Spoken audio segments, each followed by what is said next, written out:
আন্তর্জাতিক বিষয়াবলীর বৈজ্ঞানিক আবিষ্কার সংক্রান্ত এই ক্লাসটিতে আমি ফারহান সাকিব আপনাকে স্বাগত জানাচ্ছি।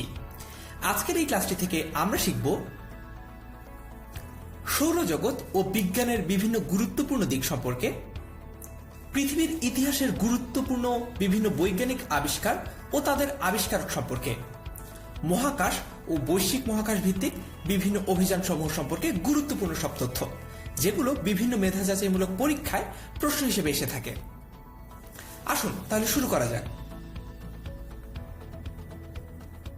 আমরা প্রথমে সৌরজগৎ ও বিজ্ঞানের কিছু বেসিক ইনফরমেশন জেনে নেব। ভূগোলককে প্রথম 360 ডিগ্রিতে ভাগ করে অ্যাসিরীয় সভ্যতার মানুষরা। আধুনিক জ্যোতির্বিজ্ঞানের জনক বলা হয় গ্যালিলিওকে।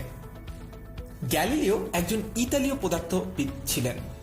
তিনি একই সাথে জ্যোতির্বিজ্ঞানী, গণিতজ্ঞ এবং দার্শনিকও ছিলেন। তিনি বৈজ্ঞানিক বিপ্লবের সঙ্গে ওতপ্রোতভাবে জড়িত।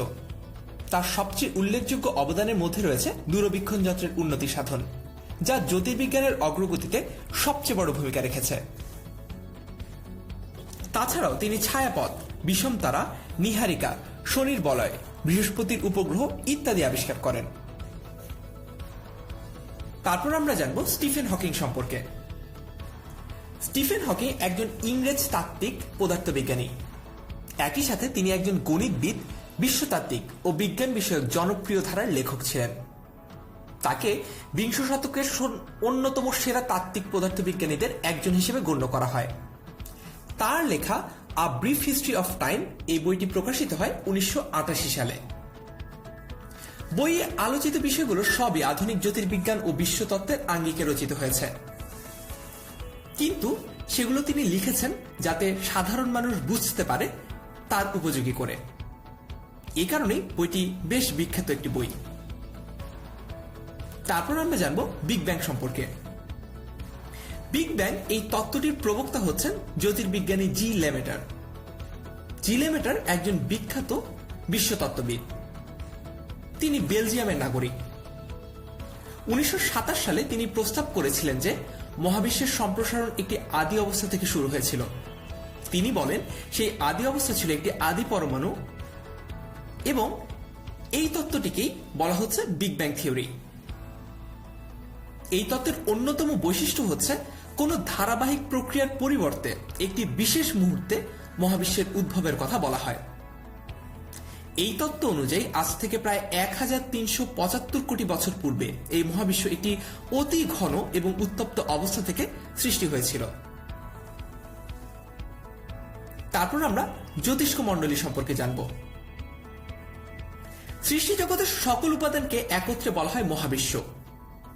বিশ্বব্রহ্মাণ্ডের যাবতীয় বস্তুর শক্তি যে অঞ্চলে ভাসমান অবস্থায় বিন্যস্ত থাকে তারই নাম হচ্ছে মহাকাশ।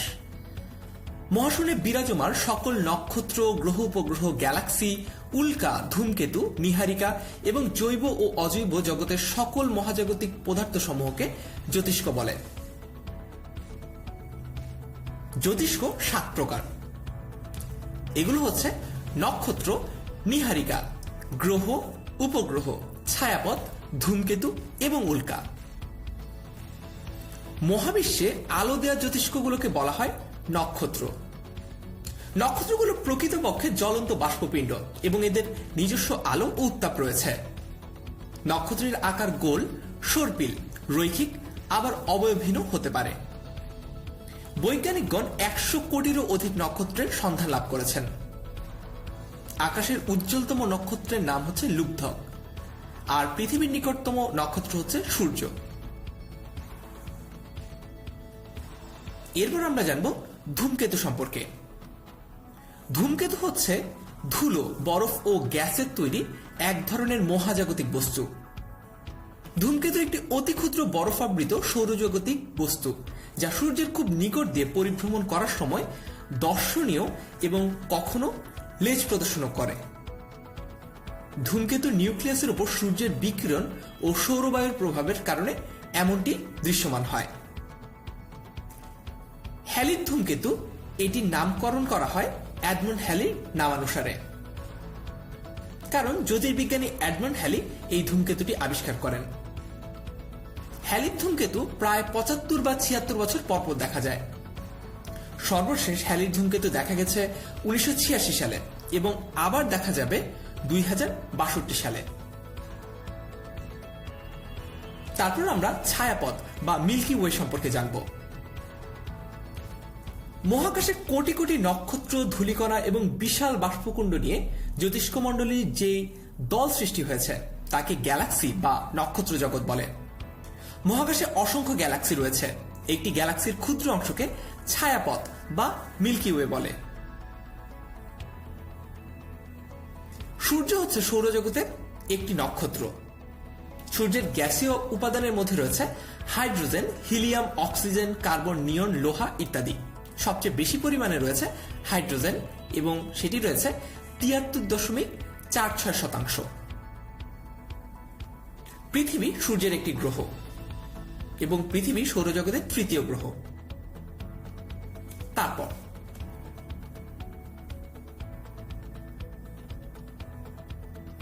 সৌরজগতের বৃহত্তম গ্রহ হচ্ছে বৃহস্পতি এবং ক্ষুদ্রতম গ্রহ হচ্ছে বুধ। সূর্যের নিকটতম গ্রহ হচ্ছে বুধ। পৃথিবীর নিকটতম গ্রহ হচ্ছে শুক্র আর পৃথিবীর নিকটতম নক্ষত্র হচ্ছে সূর্য। সৌরজগতে বুধ ও শুক্রের কোনো উপগ্রহ নেই। মহাকাশ বলের প্রভাবে যে জ্যোতিষ্ক বা বস্তু একটি গ্রহকে ঘিরে আবর্তিত হয় তাকে সেই গ্রহের উপগ্রহ বলে। এদের নিজস্ব আলো ও তাপ নেই। মঙ্গল গ্রহকে বলা হয় লাল গ্রহ আর গ্রহরাজ বলা হয় বৃহস্পতিকে। আকাশের সবচেয়ে কম উজ্জ্বলতা সম্পন্ন তারকা হচ্ছে আরজি। স্যার আইজ্যাক নিউটন মহাকর্ষীয় সূত্র আবিষ্কার করেন। ১৬৮৭ সালে স্যার আইজ্যাক নিউটন মহাবিশ্বের যে কোনো দুটি বস্তুর মধ্যকার আকর্ষণ বলকে একটি সূত্রের সাহায্যে ব্যাখ্যা করেন। একে সার্বজনীন আখ্যা দেওয়া হয়। এটি নিউটনের মহাকর্ষ সূত্র নামেও পরিচিত। সূত্রটি হচ্ছে, এই মহাবিশ্বের প্রতিটি বস্তু কণা একে অপরকে নিজের দিকে আকর্ষণ করে এবং এই আকর্ষণ বলের মান বস্তু কণাদ্বয়ের ভরের গুণফলের সমানুপাতিক এবং এদের মধ্যবর্তী দূরত্বের বর্গের ব্যস্তানুপাতিক এবং এই বল বস্তুদ্বয়ের কেন্দ্র সংযোজক সরলরেখা বরাবর ক্রিয়া করে। আপেক্ষিক তত্ত্বের জনক হচ্ছেন আলবার্ট আইনস্টাইন। আইনস্টাইন দাবি করেন যে পরম স্থান, পরম কাল এবং পরম ভর বলতে কিছুই নেই। স্থান, কাল এবং ভর তিনটিকে আপেক্ষিক ধরে তিনি তার বিখ্যাত আপেক্ষিকতার তত্ত্ব প্রস্তাব করেন। এর দুইটি রূপ আছে, এক বিশেষ আপেক্ষিকতা তত্ত্ব এবং দুই সাধারণ আপেক্ষিকতা তত্ত্ব। পৃথিবীর একমাত্র উপগ্রহ হচ্ছে চাঁদ। উত্তর গোলার্ধের সবচেয়ে বড় দিন হচ্ছে ২১ জুন আর উত্তর গোলার্ধের সবচেয়ে ছোট দিন হচ্ছে ২২ ডিসেম্বর। দক্ষিণ গোলার্ধের সবচেয়ে বড় দিন হচ্ছে ২২ ডিসেম্বর এবং দক্ষিণ গোলার্ধের সবচেয়ে ছোট দিন হচ্ছে ২১ জুন, অর্থাৎ এটি এটির বিপরীত।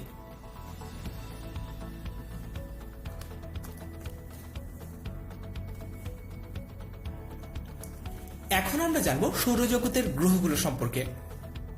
প্রথমে আমরা জানব বুধ সম্পর্কে। বুধ সৌরজগতের সবচেয়ে ক্ষুদ্রতম গ্রহ এবং সূর্যের সবচেয়ে নিকটবর্তী গ্রহ। সূর্যকে প্রদক্ষিণ করতে এর সময় লাগে ৮৮ দিন। বুধের কোনো স্থিতিশীল বায়ুমণ্ডল নেই এবং প্রাকৃতিক উপগ্রহও নেই। এর একটি সুবৃহৎ লৌহ কেন্দ্র রয়েছে। তারপর শুক্র। শুক্র হচ্ছে সূর্যের দ্বিতীয় গ্রহ। এটি পৃথিবীর নিকটতম গ্রহ। সকালে এবং সন্ধ্যার আকাশে একে খালি চোখে দেখতে পাওয়া যায়। বাংলায় একে বলা হয় শুকতারা বা সন্ধ্যা তারা। শুক্র গ্রহের কোনো উপগ্রহ নেই। একে অনেক সময় পৃথিবীর বোন গ্রহ অথবা যমজ গ্রহ বলে আখ্যায়িত করা হয়, কারণ পৃথিবী এবং শুক্রের মধ্যে যে গাঠনিক উপাদান রয়েছে বা আচার আচরণ রয়েছে তার অনেক সাদৃশ্য বিদ্যমান। তারপর পৃথিবী। পৃথিবী সূর্য থেকে দূরত্ব অনুযায়ী তৃতীয়। সর্বাপেক্ষা অধিক ঘনত্ব যুক্ত এবং সৌরজগতের 8টি গ্রহের মধ্যে পঞ্চম বৃহত্তম গ্রহ। এটি সৌরজগতের 4টি কঠিন গ্রহের মধ্যে অন্যতম। সূর্যের চারদিকে একবার ঘুরে আসতে পৃথিবীর সময় লাগে 365 দিন 5 ঘন্টা 48 মিনিট 47 সেকেন্ড। পৃথিবী থেকে সূর্যের দূরত্ব 93 মিলিয়ন মাইল বা 15 কোটি কিলোমিটার। সূর্য থেকে পৃথিবীতে আলো আসতে সময় লাগে 8.32 মিনিট বা 8 মিনিট 20 সেকেন্ড। 21 মার্চ ও 23 সেপ্টেম্বর পৃথিবীর সর্বত্র দিনরাত সমান থাকে। তারপর আমরা জানব মঙ্গল সম্পর্কে। সূর্য থেকে দূরত্বের হিসাবে চতুর্থ বা বুধের পরে সৌরজগতের দ্বিতীয় ক্ষুদ্রতম গ্রহ হচ্ছে মঙ্গল। বাংলা সহ বিভিন্ন ভারতীয় ভাষায় এই গ্রহটি এক হিন্দু গ্রহ দেবতার নামে নামকরণ করা হয়। এই গ্রহের বায়ুমণ্ডল ঘনত্বহীন এবং পৃষ্ঠভাগের বৈশিষ্ট্যগুলোর মধ্যে চাঁদের মতো অবস্থা দেখা যায়। এটি সূর্যকে 687 দিনে আবর্তন করে। এরপর আমরা জানব বৃহস্পতি সম্পর্কে। সূর্য থেকে দূরত্বের দিক দিয়ে পঞ্চম হচ্ছে বৃহস্পতি এবং আকার আয়তনের দিক দিয়ে এটি সৌরজগতের বৃহত্তম গ্রহ। বৃহস্পতি ব্যতীত সৌরজগতের বাকি সবগুলো গ্রহের ভরকে একত্র করলে বৃহস্পতির ভর তা থেকে 2.5 গুণ বেশি হবে। বৃহস্পতি সহ আরো 3টি গ্রহ অর্থাৎ শনি, ইউরেনাস এবং নেপচুনকে একসাথে গ্যাস দানব বলা হয়। এই 4টির অপর জনপ্রিয় নাম হচ্ছে জোভিয়ান গ্রহ। জোভিয়ান শব্দটি জুপিটার শব্দের বিশেষণ। আয়তনে বৃহস্পতি পৃথিবীর চেয়ে 1300 গুণ বড়। সর্বশেষ তথ্য মতে বৃহস্পতি রয়েছে 79টি উপগ্রহ, যাদের মধ্যে 4টি উপগ্রহ বড় আকৃতির। এই 4টিকে গ্যালিলিও উপগ্রহ বলা হয়। তারপর আমরা জানব শনি সম্পর্কে। সূর্য থেকে দূরত্বের হিসেবে ষষ্ঠ গ্রহ এটি এবং বৃহস্পতির পরে সৌরজগতের দ্বিতীয় বৃহত্তম গ্রহ শনি। এটি একটি গ্যাসীয় দৈত্য যার ব্যাসার্ধ পৃথিবীর ব্যাসার্ধের প্রায় 9 গুণ। শনি গ্রহের গড় ঘনত্ব অবশ্য পৃথিবীর গড় ঘনত্বের 1/8, কিন্তু এই গ্রহের বৃহত্তর আয়তনের জন্য এটি পৃথিবীর তুলনায় 95 গুণ বেশি ঘন। শনি গ্রহের বাংলা নামটি এসেছে হিন্দু গ্রহ দেবতা শনির নাম থেকে। শনির সবচেয়ে বিখ্যাত বৈশিষ্ট্য হচ্ছে এই গ্রহের সুস্পষ্টভাবে বলয় দৃশ্যমান। মূলত বরফ কণা দিয়ে গঠিত এই বলয়গুলো তুলনামূলকভাবে অল্প পরিমাণে পাথুরে ভগ্নাবশেষ ও ধূলি দিয়ে গঠিত।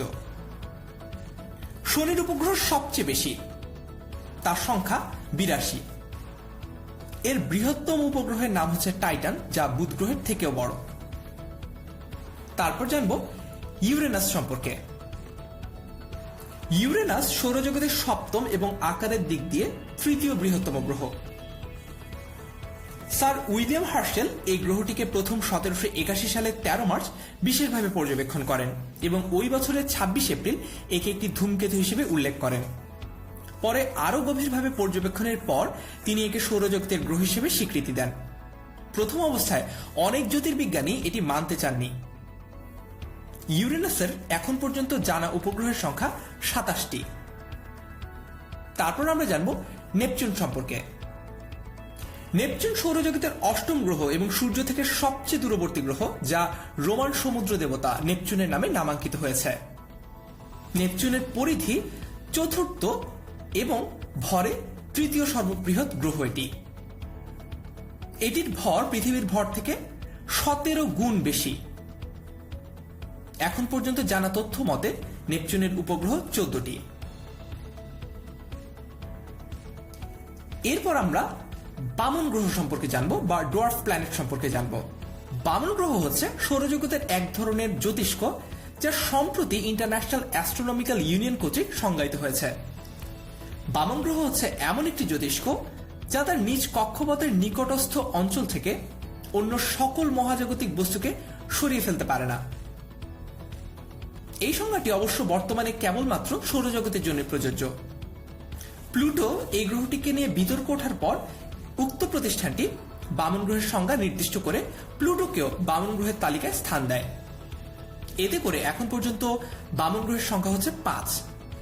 এই 5টি বামন গ্রহের নাম হচ্ছে সেরেস, এরিস, হাউমেয়া, মাকেমাকে ও প্লুটো। তারপর এখন আমরা কিছু গুরুত্বপূর্ণ আবিষ্কার ও তাদের আবিষ্কারক সম্পর্কে জানব। আমরা প্রথমেই জানব গুলিয়েলমো মার্কনি সম্পর্কে, যিনি বেতার যন্ত্রের আবিষ্কারক। মার্কনি ছিলেন ইতালীয় একজন উদ্ভাবক এবং প্রকৌশলী, যিনি বেতার যন্ত্রের সম্প্রচার পদ্ধতি উদ্ভাবনের জন্য বিখ্যাত হয়েছেন। তিনি একটি ব্যবহারিক রেডিওগ্রাফ পদ্ধতি তৈরি করেছিলেন। 1909 সালে কার্ল ফার্ডিনান্ড ব্রাউনের সাথে যৌথভাবে পদার্থবিজ্ঞানে নোবেল পুরস্কার অর্জন করেন তিনি। বেতার সম্প্রচার পদ্ধতির ভিত্তি স্থাপনের জন্যই তাদেরকে এই পুরস্কার দেওয়া হয়। তারপর আমরা জানব জর্জ স্টিফেনসন সম্পর্কে, যিনি রেলওয়ে ইঞ্জিনের আবিষ্কারক। জর্জ স্টিফেনসন তিনি ছিলেন একজন ব্রিটিশ মেকানিক্যাল ইঞ্জিনিয়ার, যিনি প্রথম উদ্ভাবন করেন স্টিম লোকোমোটিভ বা রেল ইঞ্জিন। তাছাড়াও তিনি প্রথম আন্তঃনগর রেল লাইন তৈরি করেন। তাকে রেল ইঞ্জিনের জনক বা রেল লাইনের জনক বলা হয়। তিনি রেল ইঞ্জিন তৈরির ক্ষেত্রে প্রথম সাফল্য অর্জন করেন 1814 সালে। পরবর্তীতে তিনি পৃথিবীর প্রথম রেল ইঞ্জিন তৈরির কোম্পানি লোকোমোশন গড়ে তোলেন। তারপরে আমরা জানব অ্যান্থনি ভন লিওয়েনহুক সম্পর্কে। তিনি অণুবীক্ষণ যন্ত্রের আবিষ্কারক। লিওয়েনহুক ছিলেন একজন ডাচ বিজ্ঞানী। তিনি প্রথম অণুবীক্ষণ যন্ত্র তৈরি করেন এবং ব্যাকটেরিয়া, স্নায়ুকোষ, হাইড্রা, ভলবক্স ইত্যাদির অত্যন্ত সঠিক বর্ণনা দেন। তিনি মৃত্যুর আগ পর্যন্ত 200 থেকে 400 গুণ বিবর্ধন ক্ষমতা সম্পন্ন প্রায় 250টি অণুবীক্ষণ যন্ত্র তৈরি করেছিলেন। তাকে মাইক্রোবায়োলজির জনকও বলা হয়। তারপর আমরা জানব টমাস আলভা এডিসন সম্পর্কে। টমাস আলভা এডিসন ছিলেন মার্কিন একজন উদ্ভাবক এবং ব্যবসায়ী। তিনি গ্রামোফোন, ভিডিও ক্যামেরা এবং দীর্ঘস্থায়ী বৈদ্যুতিক বাতি সহ বহু যন্ত্র আবিষ্কার করেছিলেন। টেলিযোগাযোগ খাতে তার বহুল উদ্ভাবনের জন্য বা তার অবদানের জন্য তিনি বেশ জনপ্রিয় ছিলেন। বিদ্যুৎ বন্টনের ধারণাও তিনি দেন। নিউ ইয়র্কের ম্যানহাটন দ্বীপে তার প্রথম বিদ্যুৎ কেন্দ্রটি স্থাপিত হয়। তিনি বৈদ্যুতিক বাতির আবিষ্কারক। তারপর আমরা জানব ওয়ার্নার ব্রাদার্স বা ওয়ার্নার ভ্রাতৃদ্বয় সম্পর্কে। ওয়ার্নার ব্রাদার্স তৈরি করেন দ্য জ্যাজ সিঙ্গার। এই ছবিতে প্রথম সিনক্রোনাইজড বা সমলয় সংলাপ এবং সমলয় সঙ্গীত ব্যবহার করা হয়। 1927 সালে মুক্তিপ্রাপ্ত এই চলচ্চিত্রটি ছিল প্রথম সবাক চলচ্চিত্র, অর্থাৎ এর আবিষ্কারক ছিলেন ওয়ার্নার ভ্রাতৃদ্বয়। তারপর আমরা জানব ক্রিশ্চিয়ান বার্নার্ড সম্পর্কে, যিনি হৃৎপিণ্ড সংযোজন কিভাবে করা যায় এর আবিষ্কারক ছিলেন। এনরিকো ফার্মি এবং ওপেনহাইমার তারা পারমাণবিক বোমার আবিষ্কারক ছিলেন। স্যামুয়েল হ্যানিম্যান তিনি ছিলেন হোমিওপ্যাথিকের আবিষ্কারক।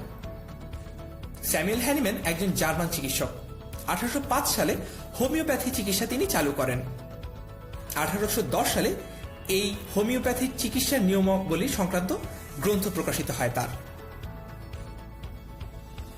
1812 সালের 29 সেপ্টেম্বর থেকে 1821 সাল পর্যন্ত তিনি লিপজিগ বিশ্ববিদ্যালয়ে হোমিওপ্যাথি নিয়ে শিক্ষা প্রদান করেন। তারপর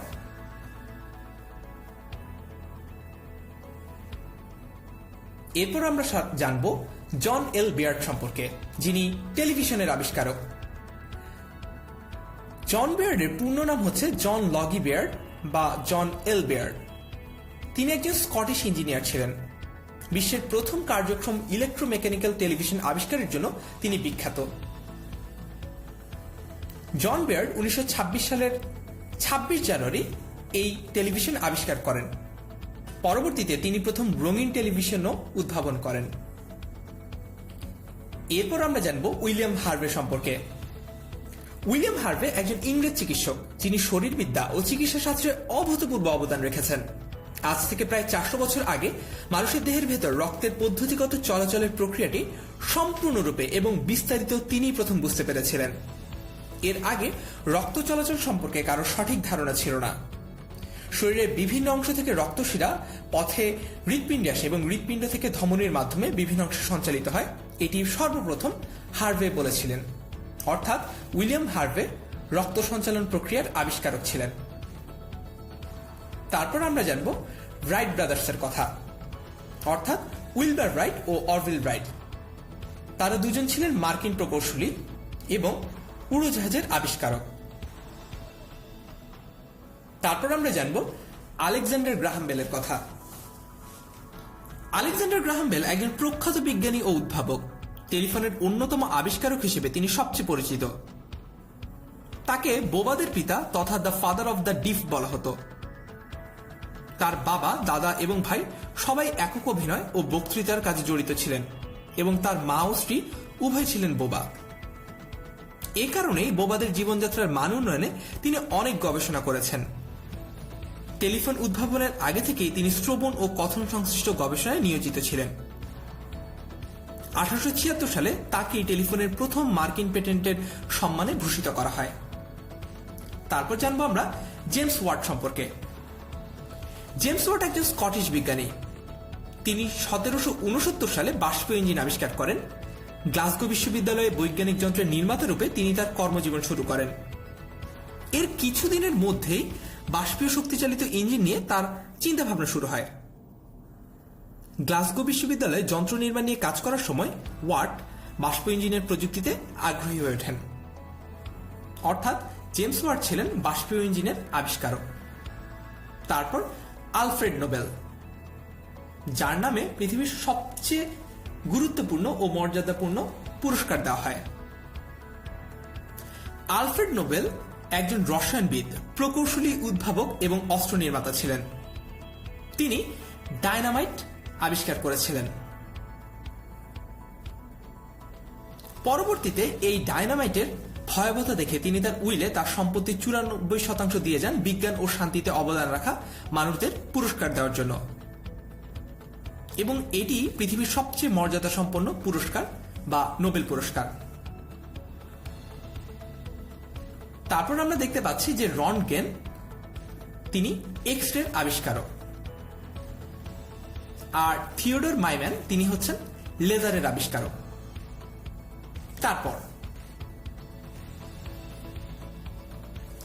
এখন আমরা মহাকাশ ও মহাকাশ ভিত্তিক কিছু অভিযান সম্পর্কে জানব। প্রথমে আমরা জানব নাসা সম্পর্কে। নাসা এর পূর্ণরূপ হচ্ছে national Aeronautics and space administration. 1958 সালে প্রতিষ্ঠিত এই সংস্থার সদর দফতর আমেরিকার ওয়াশিংটন ডিসিতে অবস্থিত। এর আগের নাম ছিল নাকা বা national advisory committee for Aeronautics. এটিকে অবলুপ্ত বা বাতিল করে 1958 সালের 29 July national Aeronautics and space act অনুসারে নাসা প্রতিষ্ঠিত হয়। নাসা আন্তর্জাতিক মহাকাশ স্টেশন প্রকল্পের সাথে যুক্ত 5টি সংস্থার একটি। এই 5টি সংস্থা হচ্ছে রুশ মহাকাশ সংস্থা রসকসমস, নাসা, জাপানি মহাকাশ অনুসন্ধান সংস্থা, ইউরোপীয় মহাকাশ সংস্থা এবং কানাডিয়ান স্পেস এজেন্সি। নাসার উৎক্ষেপণ কেন্দ্র হচ্ছে ফ্লোরিডায় বা ফ্লোরিডার কেপ ক্যানভেরালে। তারপর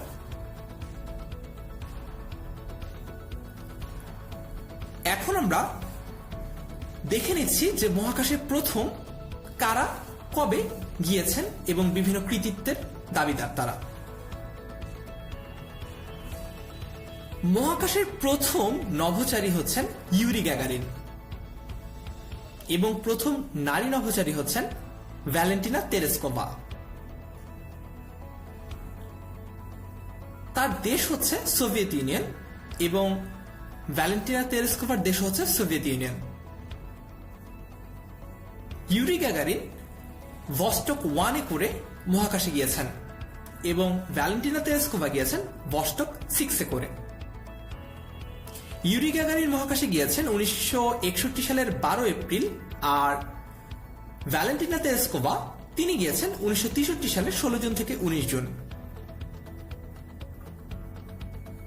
মহাকাশের প্রথম কৃত্রিম উপগ্রহ স্পুটনিক 1 এটি রাশিয়ার উৎক্ষেপণকারী।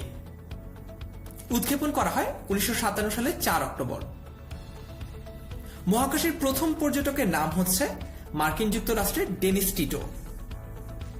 ডেনিস টিটো মহাকাশ ভ্রমণ করেন 2001 সালে। মহাকাশের প্রথম নারী পর্যটক আনুশে আনসারি। আনুশে আনসারি মহাকাশে ভ্রমণ করেন 2006 সালে। প্রথম মুসলিম নভোচারী হচ্ছেন সুলতান বিন সালমান আল সৌদ। তিনি মহাকাশে ভ্রমণ করেন 1985 সালে। প্রথম ভারতীয় নভোচারী হচ্ছেন কল্পনা চাওলা।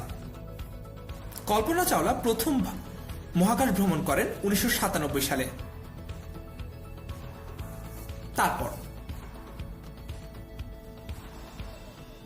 এখন আমরা মহাকাশ ভিত্তিক বিভিন্ন অভিযান সম্পর্কে সংক্ষেপে জেনে নিব। স্পুটনিক 2 এটি যে মহাকাশযানের নাম ছিল, সেই অভিযানে জীবন্ত প্রাণী বহনকারী প্রথম মহাশূন্যযান ছিল সেটি, এবং এর নির্মাতা ছিল সোভিয়েত ইউনিয়ন। এই মহাশূন্যযানের যাত্রী ছিল লাইকা নামের একটি কুকুর, তবে কুকুরটি আর জীবিত অবস্থায় পৃথিবীতে ফিরে আসতে পারেনি। তারপর আমরা জানব ভস্টক 1 সম্পর্কে বা ভস্টক 1 অভিযান সম্পর্কে। এটি মানুষকে বহন করা প্রথম মহাশূন্য যান। 1961 সালের 12 এপ্রিল ইউরি গ্যাগারিন এই মহাকাশযানে করে পৃথিবীকে পরিক্রমণ করেন। ভস্টক 6 এটি প্রথম নারী মনুষ্যচারীবাহী মহাকাশযান। ভ্যালেন্টিনা তেরেস্কোভা নামক এই মহাশূন্যচারী 1963 সালের 12 জুন মহাশূন্যে যাত্রা করেন। 4 দিন তিনি পৃথিবীকে 48 বার প্রদক্ষিণ করেন। তারপর লুনা 9 এই মহাকাশযানটি রাশিয়ার তৈরি এবং এটি সফলভাবে চাঁদের পৃষ্ঠে অবতরণকারী প্রথম মহাকাশযান। তারপর অ্যাপোলো 11 অ্যাপোলো 11 চন্দ্রপৃষ্ঠে অবতরণকারী প্রথম মনুষ্যবাহী মহাকাশযান। এই অভিযানে অংশ নেন মার্কিন নভোচারী নীল আর্মস্ট্রং, মাইকেল কলিন্স এবং এডুইন অল্ড্রিন। 1969 সালের 20 জুলাই নীল আর্মস্ট্রং সর্বপ্রথম চাঁদের মাটিতে পা রাখেন এবং মন্তব্য করেন, "this is small step for men but a giants leap for mankind". তারপর আমরা জানব মার্স 2 এর অভিযানটি সম্পর্কে। মার্স 2 মঙ্গল গ্রহে অবতরণকারী প্রথম মহাশূন্য অনুসন্ধানী যান। তারপর ল্যান্ডসেট 1 রিমোট সেন্সিং বা দূর অনুধাবনের জন্য পাঠানো প্রথম উপগ্রহ হচ্ছে ল্যান্ডসেট 1। ভয়েজার বৃহস্পতি, শনি, ইউরেনাস, নেপচুন এবং প্লুটোর কক্ষপথে প্রেরিত যুক্তরাষ্ট্রের একটি মহাকাশযান হচ্ছে ভয়েজার। তারপর এখন আমরা বিভিন্ন দেশের মহাকাশ সংস্থা সম্পর্কে জানব। প্রথমেই আমরা দেখতে পাচ্ছি নাসা। এর পূর্ণরূপ হচ্ছে national Aeronautics and space administration. এটি যুক্তরাষ্ট্রের এবং এর প্রতিষ্ঠাকাল 1958 সালের 1 অক্টোবর। তারপর আমরা দেখতে পাচ্ছি রসকসমস। এর পূর্ণরূপ হচ্ছে Roscosmos state corporation for space activities. এটি রাশিয়ার এবং এর প্রতিষ্ঠাকাল 1992 সালের 25 ফেব্রুয়ারি। তারপর আমরা দেখতে পাচ্ছি ভারতের ISRO, যার পূর্ণরূপ ইন্ডিয়ান স্পেস রিসার্চ অর্গানাইজেশন। এর প্রতিষ্ঠাকাল 1969 সালের 15 আগস্ট। তারপর ইউরোপীয় ইউনিয়নের ইউরোপিয়ান স্পেস এজেন্সি বা ESA, এর প্রতিষ্ঠাকাল 1975 সালের 30 মে। তারপর আমরা দেখতে পাচ্ছি ফ্রান্সের CNES বা সেন্টার ন্যাশনাল ডিউটিস স্পেশালস।